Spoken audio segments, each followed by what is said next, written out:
There's a long-standing notion that ostriches like to bury their heads in the sand when they see something dangerous approaching. Supposedly, the logic behind this is that if they can't see the threat, then it technically isn't there. This idea, as amusing as it may be, has long since been debunked. Ostriches don't actually do this. But ironically, we humans often do. You can likely think of a time when you deliberately chose not to know something. Some of us like to put off checking your bank balance after a big weekend. Some of us ignore our nagging suspicions about a partner's loyalty. And some of us scroll quickly past awful headlines about war or climate change. This, the less I know the better mindset is surprisingly common in adulthood. What's less obvious, however, is where we learn it from. After all, children are famously, even annoyingly curious. They're permanently asking questions and always wanting to know more. So when does this transition occur from the relentless curiosity of childhood to the selective avoidance we often see in adults? And more importantly, why? A June 2025 study published in Psychological Science and led by the University of Chicago researcher Radhika Santhangopalan set out to answer that very question. Here's what she and her team discovered. Adults avoid information across many consequential domains of life, which is inconsistent with what we know about children, who exhibit a high level of curiosity and a desire to learn. Information avoidance is not the same thing as being a little bit scatterbrained or slightly apathetic to something. It doesn't refer to your forgetting to look something up or your partial indifference to an uninteresting subject. Instead, it refers to the active decision a person makes to turn away from information that is free, readily available, and most importantly, highly relevant to them. Many people would likely be quick to defend that they never act in willful ignorance like this. However, in reality, people exhibit this kind of behavior every day for a variety of different reasons.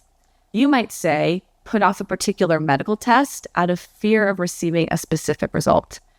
You might avoid scheduling a performance review at work because you don't want to confront your potential weaknesses. And you may even choose, as a registered voter, to ignore concerning headlines about your favorite candidate if they threaten your worldview. In each of these cases, the relevant information is readily available. In some cases, the information might not even be necessarily harmful or scary. But regardless, rather than face potential discomfort, we decide that we're better off without an answer. To trace the roots of our tendency to bury our heads in the sand, Santhangopalan and her co-authors studied children between the ages of 5 and 10.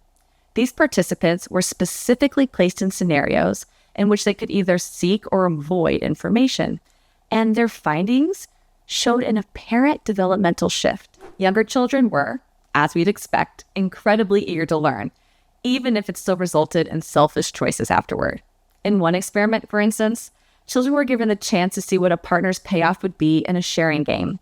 In other words, not only did the younger children actively want to know their partner's information, but they also often still chose the option that benefited themselves too. The older children, on the other hand, played quite differently in these experiments. They increasingly chose not to look at their partner's payoff, but also went on to make the self-interested choice in any case. As children grow older, they become more concerned with fairness, or at least appearing fair. Moral wiggle room is the strategy that resolves this tension. By avoiding their partner's payoff information, they can maintain the illusion of fairness. But that still doesn't answer our question. Why not knowing feels safest, but isn't? Why do kids and later adults choose ignorance when information is available? At a glance, you might assume that we outgrow our childlike curiosity as we age. But in all likelihood, that natural curiosity is probably still within us. Santhangopalan's study highlights 3 primary motivations for this. The first, protecting oneself from negative emotions. Children, and adults even more so, will do whatever they can do to avoid information if they suspect that it'll make them feel bad in some way or another. In fact, Santhangopalan's third experiment showed that even young, curious children avoided certain information if they were explicitly encouraged to protect their emotions.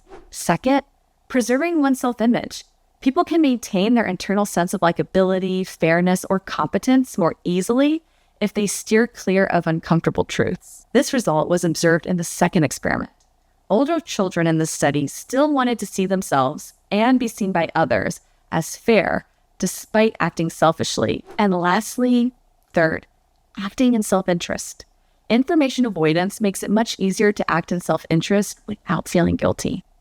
In fact, Santhan Gopalan notes that adults do this all the time. She explained that consumers, for example, choose not to read about their favorite brand's ethical practices. And companies, on the other hand, often overlook the environmental impacts their supply chains may have.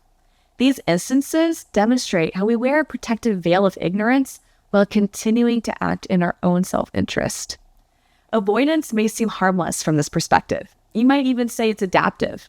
Both adults and children can essentially shield themselves from whatever distress they choose. It may also, in a way, help them cope with much of life's uncertainty. However, over time, these small acts of not knowing can and will add up. Skipping a health screening you're too afraid to know the results of will placate your discomfort for the time being. It can also have genuinely deadly consequences later on down the line. Ignoring red flags or avoiding harsh conversations in your love life may prevent conflict in the short term. It will likely also leave you stuck in an unsatisfying or even harmful relationship. What we often forget when avoiding information is that nothing changes and nothing changes. How can we ever hope to improve if we repeatedly shield our eyes from whatever frightens us? Early avoidance in childhood may set the stage for broader societal challenges. By repeatedly avoiding opposing views, almost training ourselves to turn away, we build avoidance habits that can harden into ideological rigidity over time. As a result, what may have well started as a child's strategy to avoid discomfort or maintain fairness can eventually become an adult's way of shielding themselves from truths they're not brave enough to face. It's no wonder Santhan Gopalan refers to this as a developmental paradox. We start in life as curious explorers, eager as possible to soak up whatever knowledge we can.